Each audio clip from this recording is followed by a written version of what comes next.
The House of 1,000 Candles by Meredith Nicholson. Chapter 20. A Triple Alliance. Larry refused to share my quarters and chose a room for himself, which Bates fitted up out of the house stores. I did not know what Bates might surmise about Larry, but he accepted my friend in good part, as a guest who would remain indefinitely. He seemed to interest Larry, whose eyes followed the man inquiringly. When we went into Bates' room on our tour of the house, Larry scanned the books on the little shelf with something more than a casual eye. There were exactly 4 volumes: Shakespeare's Comedies, The Faerie Queene, Sterne's Sentimental Journey, and Yeats' Land of Heart's Desire. "A queer customer, Larry. Nobody but my grandfather could ever have discovered him. He found him up in Vermont." "I suppose his being a blooming Yankee naturally accounts for this," remarked Larry, taking from under the pillow of the narrow iron bed a copy of the Dublin Freeman's Journal. "It is a little odd," I said, "but if you found a Yiddish newspaper or an Egyptian papyrus under his pillow, I should not be surprised." "Nor I," said Larry. "I'll wager that not another shelf in this part of the world contains exactly that collection of books, and nothing else. You will notice that there was once a bookplate in each of these volumes, and that it's been scratched out with care." On a small table were pen and ink and a curious, much-worn portfolio. "He always gets the mail first, doesn't he?" asked Larry. "Yes, I believe he does." "I thought so. And I'll swear he never got a letter from Vermont in his life." When we went down, Bates was limping about the library, endeavoring to restore order. "Bates," I said to him, "you are a very curious person. I have had 1,001 opinions about you since I came here, and I still don't make you out." He turned from the shelves, a defaced volume in his hands. "Yes, sir. It was a good deal that way with your lamented grandfather. He always said I puzzled him." Larry, safe behind the fellow's back, made no attempt to conceal a smile. "I want to thank you for your heroic efforts to protect the house last night. You acted nobly, and I must confess, Bates, that I didn't think it was in you. You've got the right stuff in you. I'm only sorry that there are black pages in your record that I can't reconcile with your manly conduct of last night. But we've got to come to an understanding." "Yes, sir." "The most outrageous attacks have been made on me since I came here. You know what I mean well enough. Mr. Glenarm never intended that I should sit down in his house and be killed or robbed. He was the gentlest being that ever lived, and I'm going to fight for his memory and to protect his property from the scoundrels who have plotted against me. I hope you will follow me." "Yes, Mr. Glenarm." He was regarding me attentively. His lips quavered, perhaps from weakness, for he certainly looked ill. "Now I offer you your choice, either to stand loyally by me and my grandfather's house, or to join these scoundrels Arthur Pickering has hired to drive me out.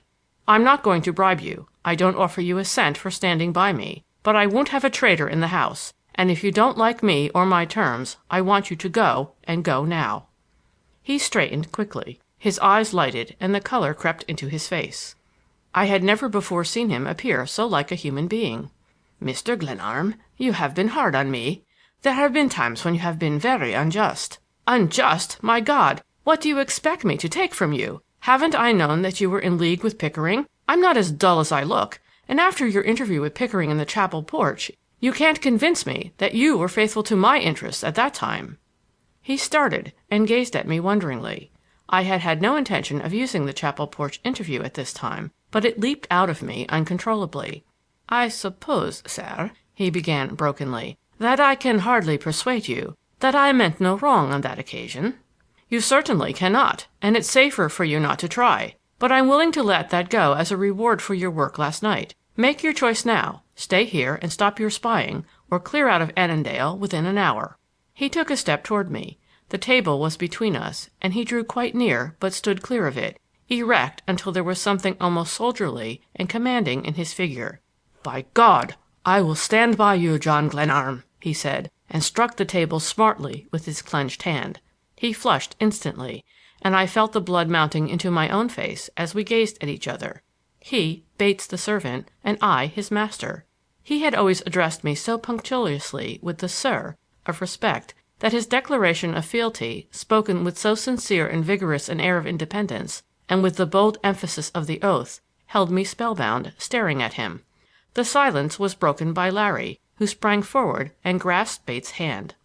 "I too, Bates," I said, feeling my heart leap with liking, even with admiration for the real manhood that seemed to transfigure this hireling. This fellow whom I charged with the most infamous treachery, this servant who had cared for my needs in so humble a spirit of subjection. The knocker on the front door sounded peremptorily, and Bates turned away without another word and admitted Stoddard, who came in hurriedly.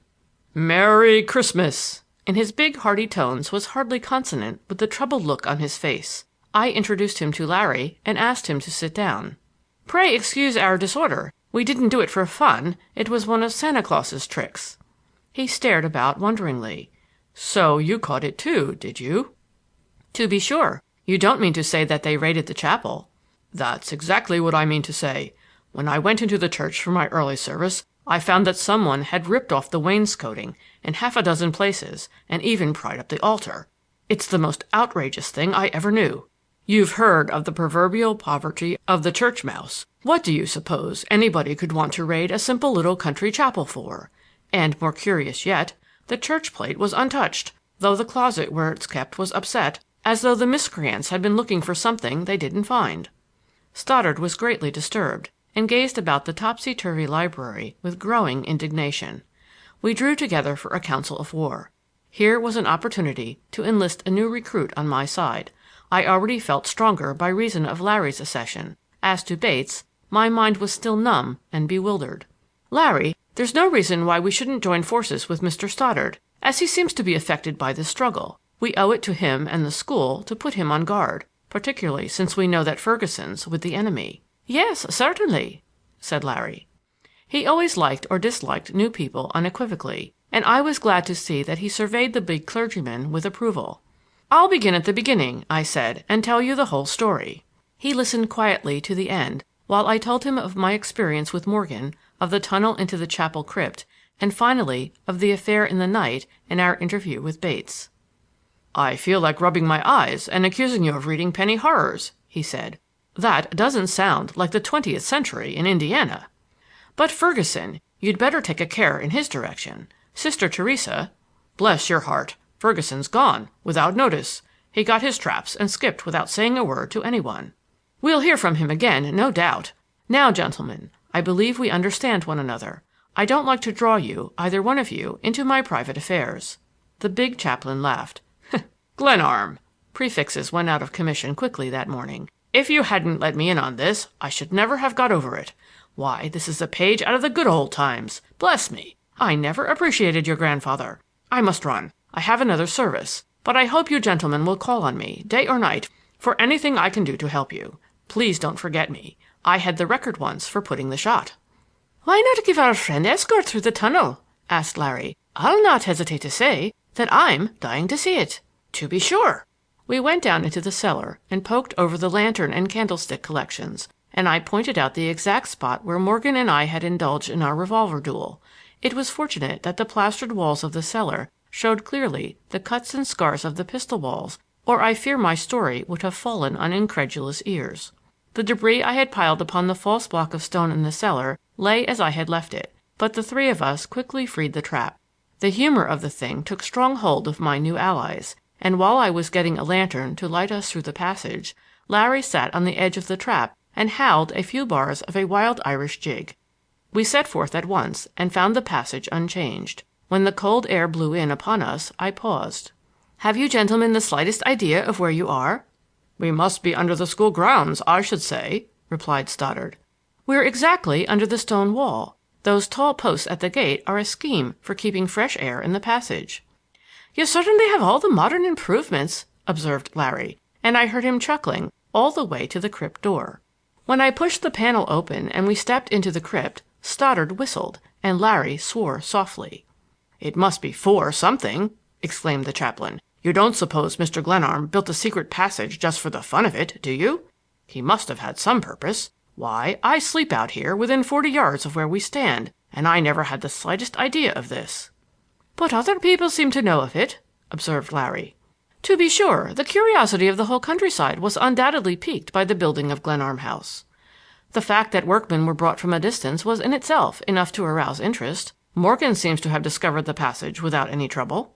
"More likely it was Ferguson. He was the sexton of the church and had a chance to investigate," said Stoddard. "And now, gentlemen, I must go to my service. I'll see you again before the day is over." "And we make no confidences," I admonished. "'Sdeath! I believe that is the proper expression under all the circumstances." And the Reverend Paul Stoddard laughed, clasped my hand, and went up into the chapel vestry. I closed the door in the wainscoting and hung the map back in place. We went up into the little chapel and found a small company of worshippers assembled, a few people from the surrounding farms, half a dozen sisters sitting somberly near the chancel, and the school servants. Stoddard came into the chancel, lighted the altar tapers, and began the Anglican Communion office. I had forgotten what a church service was like, and Larry, I felt sure, had not attended church since the last time his family had dragged him to choral vespers. It was comforting to know that here was, at least, one place of peace within reach of Glenarm House. But I may be forgiven, I hope, if my mind wandered that morning, and my thoughts played hide and seek with memory. For it was here, in the winter twilight, that Marian Devereux had poured out her girl's heart in a great flood of melody. I was glad that the organ was closed. It would have wrung my heart to hear a note from it that her hands did not evoke. When we came out upon the church porch and I stood on the steps to allow Larry to study the grounds, one of the brown-robed sisterhood spoke my name. It was Sister Theresa. "Can you come in for a moment?" she asked. "I will follow at once," I said. She met me in the reception room where I had seen her before. "I'm sorry to trouble you on Christmas Day with my affairs, but I have had a letter from Mr. Pickering saying that he will be obliged to bring suit for settlement of my account with Mr. Glenarm's estate. I needn't say that this troubles me greatly. In my position a lawsuit is uncomfortable. It would do a great harm to the school. Mr. Pickering implies, in a very disagreeable way, that I exercised an undue influence over Mr. Glenarm. You can readily understand that this is not a pleasant accusation." "He is going pretty far," I said. "He gives me credit for a degree of power over others that I regret to say I do not possess. He thinks, for instance, that I am responsible for Miss Devereux's attitude toward him, something that I have had nothing whatever to do with." "No, of course not." "I'm glad that you have no harsh feeling toward her. It was unfortunate that Mr. Glenarm saw fit to mention her in his will. It has given her a great deal of notoriety, and has doubtless strengthened the impression in some minds that she and I really plotted to get as much as possible of your grandfather's estate." "No one would regret all this more than my grandfather. I am sure of that. There are many inexplicable things about his affairs. It seems hardly possible that a man so shrewd as he, and so thoughtful of the feelings of others, should have left so many loose ends behind him. But I assure you I am giving my whole attention to these matters, and I am wholly at your service in anything I can do to help you." "I sincerely hope that nothing may interfere to prevent your meeting Mr. Glenarm's wish that you remain through the year. That was a curious and whimsical provision, but it is not, I imagine, so difficult." She spoke in a kindly tone of encouragement that made me feel uneasy and almost ashamed for having already forfeited my claim under the will. Her beautiful gray eyes disconcerted me. I had not the heart to deceive her.